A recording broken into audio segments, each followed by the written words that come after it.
একটা মোনাজাতের সবটুকু হোক যে আল্লাহ আমাকে আপনি কি করে দেন, মাফ করে। সহজে যদি বলা যায় যে আল্লাহর কাছে সবচেয়ে প্রিয় বাক্য কোনটা, তাহলে সবচেয়ে আল্লাহর কাছে প্রিয় বাক্য হচ্ছে এটা। বান্দা যখন বলে আল্লাহ আমি তো অপরাধ করেছি, আমি তো গুনাহ করেছি, আমি অন্যায় করেছি, আমি আপনার কাছে ক্ষমা চাই, এর চাইতে প্রিয় শব্দ পৃথিবীর আর কোন শব্দ হতে পারে না।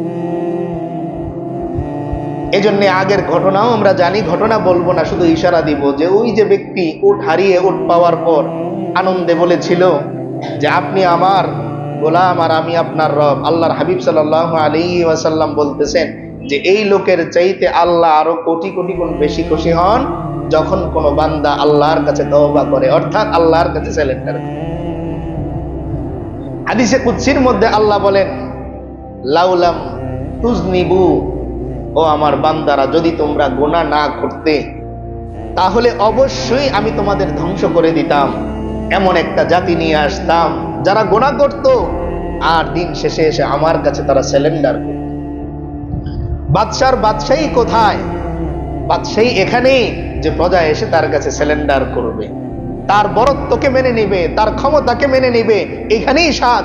আল্লাহ বলেন বান্দা আমার নাম রাখলাম গফফার, আমার নাম রাখলাম রহমান, আমার নাম রাখলাম রহিম, আর তুমি আমার কাছে কোনোদিন সারেন্ডারই করলে না, তুমি আমার কাছে কোনোদিন মন ভরে ক্ষমাই চাইলে না। সেই ক্ষমা চাওয়ার জন্য লাইলাতুল বারাতকে নির্দিষ্ট করলে, ক্ষমা চাওয়ার জন্য কেবল রমজানকে ধরে রাখলে, অথচ পুরো বছরই তো আমার নাম গফফার। আমি প্রতিটা মুহূর্তে গফফার, আমি প্রতিটা মিনিটে গফফার, আমি প্রতিটা সেকেন্ডে গফফার। তোমার ঠোঁটের দিকে আমি তাকিয়ে থাকি কখন তুমি বলো আল্লাহ আমি অপরাধ করেছি, আমাকে আপনি মাফ করে। কিন্তু আমি আর আপনি দিন ঠিক করে রাখি, ক্ষমা চাইবো কোন দিন? লাইলাতুল বারাতে গোসল টোসল করে ওই দিন এসে ক্ষমা চাইবো। আল্লাহ বলেন বান্দা তোমার জন্য প্রতিদিন লাইলাতুল বারাত, তোমার জন্য প্রতিদিন শুক্রবার, তোমার জন্য প্রতিদিন রমজান, কারণ রমজান তো আমার দেয়া মাস আর আমি আল্লাহ সর্বদা তোমার সঙ্গে আছি। ওয়ানাহনু আকরাবু ইলাইহি মিন হাবিলিল ওয়ারিদ। আল্লাহ বলেন বান্দা তোমার শাহরগের চাইতেও আমি আল্লাহ আরো অনেক বেশি কাছে। ওয়ানাহনু আকরাবু ইলাইহি মিনকুম ওয়ালাকিন লা তুবসিরুন। আল্লাহ বলেন বান্দা তুমি তোমার নিজের যত কাছে, এর চাইতে আমি আল্লাহ আরো অনেক কাছের, কিন্তু তুমি আমাকে দেখতে পাও। তুমি যদি আমাকে খেয়াল করে তোমার হাতের দিকে তাকাও তো তুমি আমাকে দেখতে পাবে, তুমি যদি আমাকে খেয়াল করে উপরে তাকাও আমাকে দেখতে পাবে, তুমি যদি আমাকে খেয়াল করে ডানে তাকাও তো আমাকে দেখতে পাবে, তুমি যদি আমাকে খেয়াল করে বামে তাকাও তো আমাকে দেখতে পাবে। যেদিকেই তুমি তাকাও ওহুয়া মাকুম আইনামা কুনতুম। আল্লাহ বলেন বান্দা সমুদ্রে তুমি জাহাজের মধ্যে ঘোরো, প্রত্যেকটা দিকেই আমি আল্লাহ আছি, তুমি একটু খেয়াল করে দেখো আমি আল্লাহ আছি। যদি আমি না থাকতাম তাহলে যে লোহা পানিতে ডুবে যায় সেই লোহার জাহাজ পানির উপর কিভাবে ভেসে বেড়ায় বলো বান্দা? এই জন্য এক নাম্বার কাজ হচ্ছে খাঁটি দিলে তওবা করা। তওবার দরজা একদিন আমার আপনার বন্ধ হয়ে যাবে, চাইলেও আর তওবা করতে পারবো। এই জন্যই লাইলাতুল বারাতে যখন আলোচনা করছিলাম তখন এই বিষয়টা এসেছিল যে করোনার সময় মসজিদের গেট তালাবদ্ধ, ভেতরে 4 জন 5 জন নামাজ পড়া যাবে আইন হয়ে গেল, বাহিরে মুসল্লিদের ভিড় পড়তো, চোখে পানিও এসেছে অনেকে, একটু তালাটা খুলে দেন ভেতরে গিয়ে একটু নামাজ পড়ি। এত তাড়াতাড়ি আমরা কিভাবে ভুলে গেলাম আল্লাহর সেই মেহেরবানির কথা, যে আল্লাহ এই করোনার মতো এত ভয়ঙ্কর জিনিস থেকে আমি আপনি চলে যেতে পারতাম না। তাকিয়ে দেখেন তো আপনার আশপাশের ফ্ল্যাটের থেকে অনেকে চলে গেছে কিনা।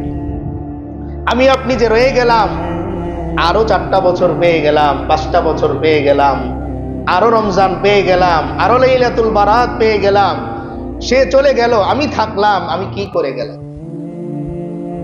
একজন 20 বছর হায়াত পেয়ে তার আমল নামার ঝুড়িটা ভরে গেল, আর আমি আপনি 70 বছর হায়াত পেয়েও আমলের ঝুড়িটা শূন্যই রয়ে গেল। এর চাইতে আফসোসের আর কিছু হতে পারে না। এই জন্য মির্জা গালিব একটা কবিতা বলতেন, আগেও বলেছি আমরা, যে যাওয়ার সময় যেহেতু একটা কাফনের টুকরাই নিয়ে যাবে তাহলে এত লম্বা সফর কেন করলে গালি? একটা কাফনের টুকরাই যেহেতু নিয়ে যাবে আর কিছু নিতে পারবে না, তো এত লম্বা সফর তোমার দরকার ছিল না, এত আলিশান বাড়ি করার দরকার তোমার ছিল না, এত বড় বড় গাড়ি কেনার দরকার তোমার ছিল না, এত বড় বড় প্লট কেনার দরকার তোমার ছিল না, দরকার ছিল আল্লাহকে রাজি খুশি করে যাওয়া। এই জন্য মির্জা গালিবের আরো বিখ্যাত একটা শের আছে, যদিও সেই শেরটা আকীদার সাথে কিছুটা সাংঘর্ষিক উলামায়ে কেরামের দাবি অনুযায়ী, কিন্তু আমাদের বোঝার জন্য যথেষ্ট। তিনি মসজিদে শরাবের বোতল নিয়ে এসেছেন মসজিদে। তো ওনাকে কয়েকজন নিষেধ করতেছেন, মির্জা গালিব মসজিদে শরাব পান করা যাবে না।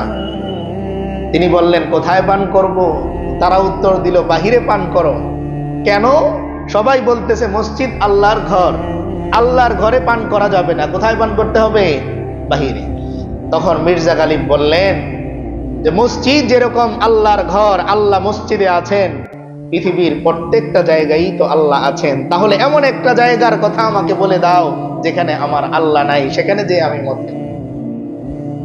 তো উপস্থিত জনতা চুপ হয়ে গেছেন। এমন কোন জায়গা তো নাই যেখানে আমার আল্লাহ থাকে না। আমি আপনি ওয়াশরুমে যাই, সতরটা খুলি, আল্লাহ বলেন ফেরেশতাদেরকে আমার বান্দা বড় লজ্জাশীল, আমার বান্দার উপর একটা কুদরতি পর্দা দিয়ে দাও, ওর সতরটা যেন পৃথিবীর কোনো মানুষ দেখতে না পায়, কোনো ফেরেশতাও দেখতে না। এমনকি কিরামান কাতিবিন যারা আমাদের সাথে থাকেন, আল্লাহ তাআলা তাদেরকেও আমাদের সতরটা দেখতে দেন না। আল্লাহ ফেরেশতাদেরকে আদেশ করেন একটা কুদরতি পর্দা দিয়ে দাও, আমার বান্দা বড় সম্মানিত, আমার বান্দা বড় ইজ্জতওয়ালা, ওর সতর যেন কোনো ফেরেশতার চোখেও না পড়ে। যেই আমি আর আপনি নামাজ না পড়ে সকালের খাবারের টেবিলে বসি, খাবার আল্লাহর কাছে বলে আল্লাহ এরকম একটা বেনামাজির পেটের মধ্যে আমাকে আপনি দিয়েন না। আল্লাহ বলেন ও আমার বান্দা, ও একদিন নামাজে যাবে, যাও খাবার ওর ভেতরে যাও, অভিযোগ করো না, একদিন ও নামাজে যাবে। আমি যেই জমিন দিয়ে হাঁটি নামাজ না পড়ে, ওই জমিন আল্লাহর কাছে বদদুয়া করে, বলে আল্লাহ আপনি একটু আদেশ দেন কারুনের মতো ওরে আমার পেটের মধ্যে একটু নিয়ে আসি, ওরে একটু বোঝাই যে আপনি আমার মধ্যে কত পাওয়ার দিয়েছেন। আল্লাহ বলেন ও মাটি সাবধান, ও আমার বান্দা, ও হেঁটে বেড়াক, ও একদিন বুঝবে আমি ওর রব, ও আমার দিকে ফিরে আসবে, ততদিন তোমরা অপেক্ষা করো। এই জন্য খাঁটি দিলে তওবা আমরা করি, জীবনের ভুলগুলো থেকে একটু ফিরে আসি। একটা দিন আসবে যেদিন ফিরে আসার সুযোগ থাকবে না। আল্লাহ বলেন ওয়া মিন ওয়ারাইহিম বারযাখুন ইলা ইয়াউমি ইউবাসুন, বান্দা একদিন তোমার তওবা এর মাঝখানে আর তোমার মাঝখানে একটা পর্দা টেনে দেয়া হবে, তুমি চাইলেও আর সেদিন তওবা করতে পারবে। অনুশোচনা তোমার থাকবে কিন্তু তওবার দরজা তোমার থাকবে। এই জন্য সময় থাকতে এই মুহূর্ত থেকে মনে মনে তওবা করি যে জীবনে আর কোনোদিন অপরাধ আমরা করব না। এতটুকু বলতে তো অসুবিধা নেই আল্লাহর কাছে। এই এক নাম্বার। 2 নম্বরে হচ্ছে নিজেকে ছোট মনে করা। প্রশ্ন আসতে পারে তওবার সাথে নিজেকে ছোট মনে করার সম্পর্ক কি? আগে সম্পর্কটা শুনি। আজকাল আমাদের তওবা নসিব হয় না, এর কারণ হইল আমরা আমাদের নিজেকে ছোট মনে করি না। আমি চিন্তা করি যে আমি একজন খতিব সাহেব, এত মানুষ আমার কথা শোনে, এত মানুষ আমার কথায় চোখের পানি ফেলে, আমি কি সাধারণ কেউ নাকি? যার কারণে আমি যে আল্লাহর কাছে আসামি হয়ে আছি না জানি, এই অনুশোচনাই আমার মধ্যে আসে না। আমিও আর খাঁটি দিলে তওবা করি না, আপনাদের নসিহত করি, আমি খাঁটি দিলে তওবা করি না, আমার চোখ দিয়ে পানি আসে না। তো এই জন্যে নিজেকে যখন আমরা ছোট মনে করব, তখন আমার অনুশোচনা আসবে, তওবা করা আমার জন্য তৌফিক হবে। পৃথিবীতে যারাই ধ্বংস হয়েছে, সর্বপ্রথম ধ্বংসপ্রাপ্ত কে? ইবলিস। এই ইবলিসের সমস্যা কি ছিল? অহংকার, নিজেকে বড় মনে করা। সে কি বলেছে? আনা খায়রুম মিন, আমি তার চেয়ে ভালো, আমি তার চেয়ে বড়। এই বড়ত্বের অনুভব তার ভেতরে থাকার কারণে সে ধ্বংস হয়ে গেছে।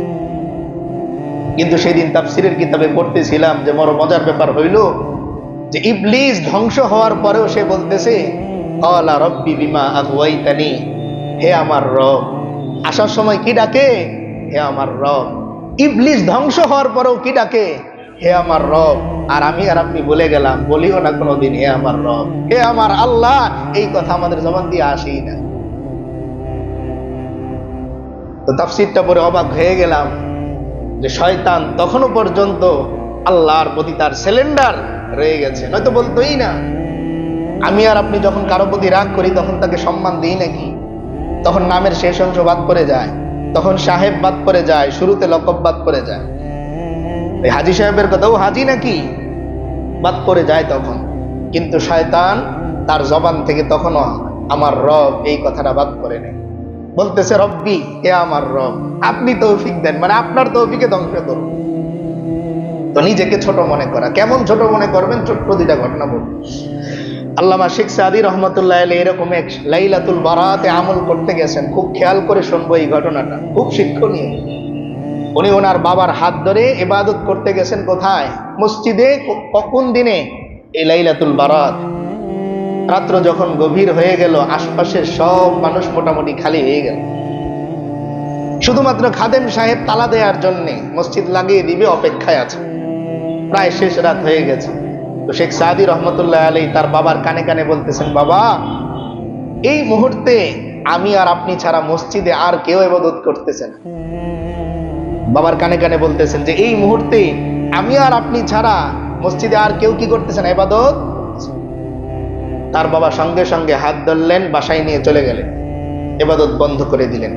পরদিন সকালবেলা শেখ সাদি রহমতুল্লাহ আলাইহি, যারা বড় হয় তারা ছোটবেলা থেকেই হয়, বাবাকে অবাক হয়ে প্রশ্ন করলেন, বাবা, আপনি এত মনোযোগ দিয়ে ইবাদত করতেছিলেন, আমি যখন আপনাকে শুধু এই কথাটা বললাম যে মসজিদে আমি আর আপনি ছাড়া আর কেউ নাই, তখন ইবাদত ছেড়ে দিলেন কেন?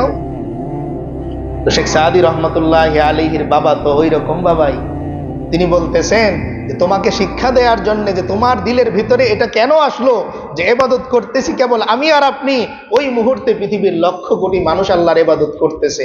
তো তোমার মনের ভিতরে যেন এই অহংকার না আসে যে এখন শুধু আমি আর বাবাই ইবাদত করতেছি। এই অহংকারটা শেষ করার জন্য, এই অনুভবটা নষ্ট করার জন্য আমরা ইবাদত ছেড়ে দিয়ে চলে আসছি। বলেন না আল্লাহু আকবার। ওই বাবা কই পাবো? আমরা হলে তো বলতাম যে মাশাআল্লাহ, তাহলে চলো আরো ইবাদত করি না। এখন আমরা দুইজন। ছেলেকে শিক্ষা দিলেন যে না, ইবাদত তুমি আর আমি করি না, আর একা ইবাদত করার মধ্যেই শ্রেষ্ঠত্ব না, আমার ইবাদত কবুল হচ্ছে কিনা আমি জানিও না। একজন সারা রাত নামাজ পড়েছে, বিবি সাহেব বলে দিয়েছে আজকে কিন্তু বাসায় আসবেন না, সারা রাত আমার জন্য দোয়া করবেন। তো আমি বাসায় যেহেতু যেতে পারবো না, তাই নামাজ পড়লাম দাঁড়িয়ে।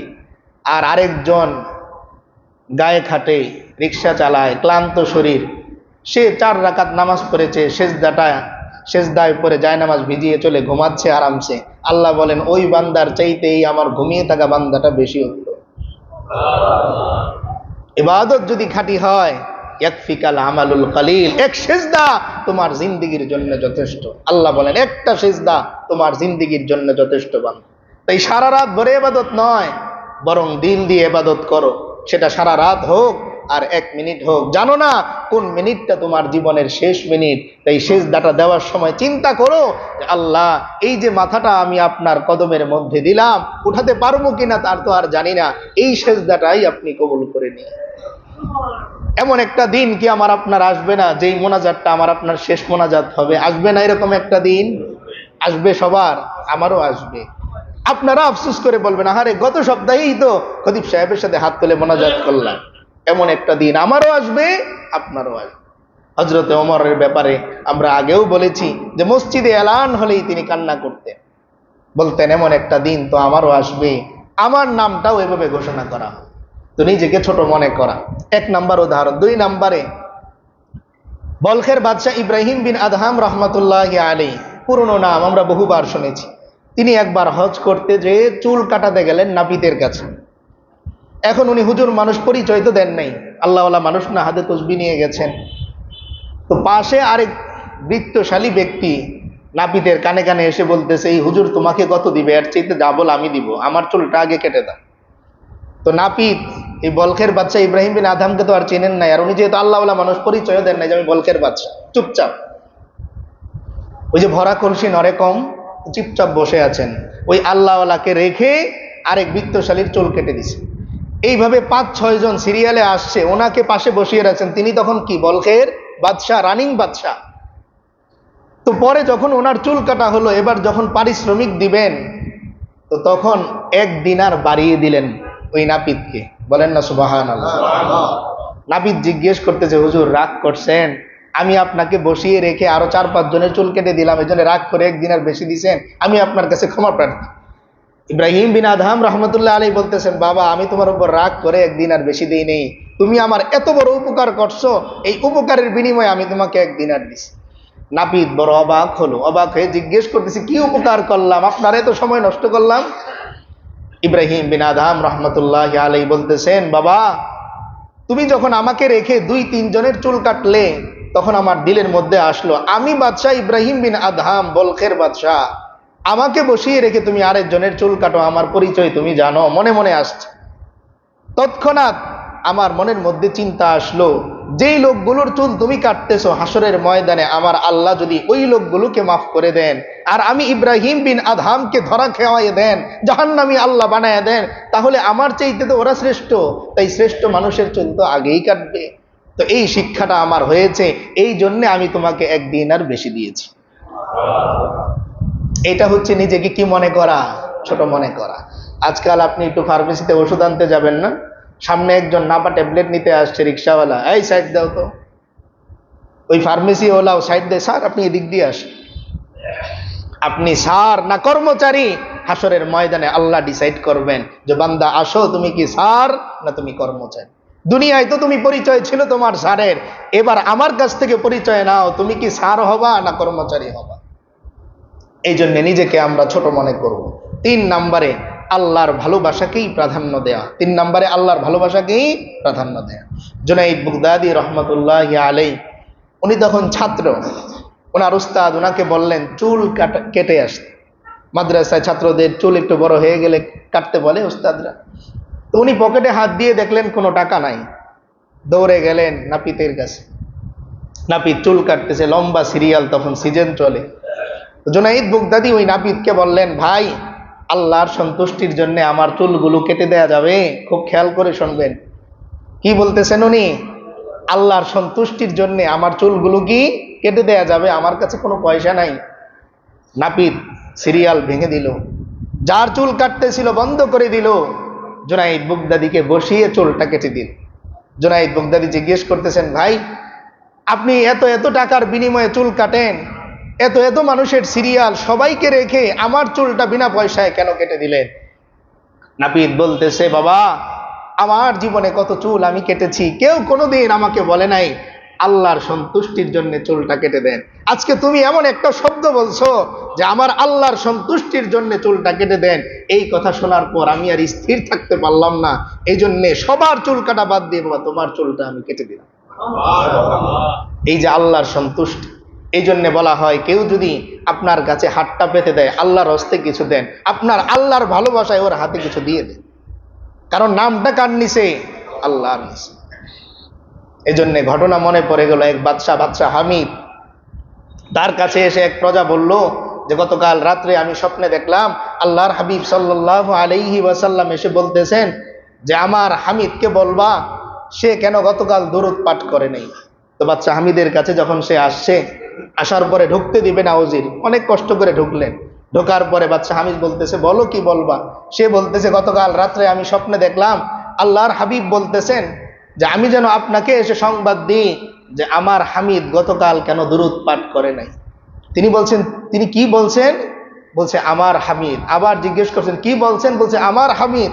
যে আল্লাহর হাবিব সাল্লাল্লাহু আলাইহি ওয়াসাল্লাম বলছেন আমার হামিদ, যাও তুমি আমার পুরো রাজত্ব নিয়ে যাও, আমার বিন্দু পরিমাণ আফসোস নেই। তো আল্লাহর হাবিবের ভালোবাসা, আল্লাহর ভালোবাসাকে যদি আমরা প্রাধান্য দিতে পারি, দুনিয়াও আমাদের সফলতা আসবে, আখিরাতেও আমাদের সফলতা আসবে। 3টা পয়েন্ট ছোট্ট করে বললাম। 1 নম্বরে তওবা করে নিজের দিলটাকে শুদ্ধ করা, 2 নম্বরে নিজেকে ছোট মনে করা, তাহলে তওবা নসিব হবে। আর 3 নম্বরে যখন আমি শুদ্ধ হয়ে গেলাম, অটোমেটিক আমার কাছে আমার আল্লাহর ভালোবাসাটাই সবচেয়ে বেশি প্রায়োরিটি পাবে, প্রাধান্য পাবে। আল্লাহ তাআলা আমাকে সহ আমরা যারা এই আলোচনা শুনলাম সকলকে এই 3টা পয়েন্ট আমল করার তৌফিক দান করেন।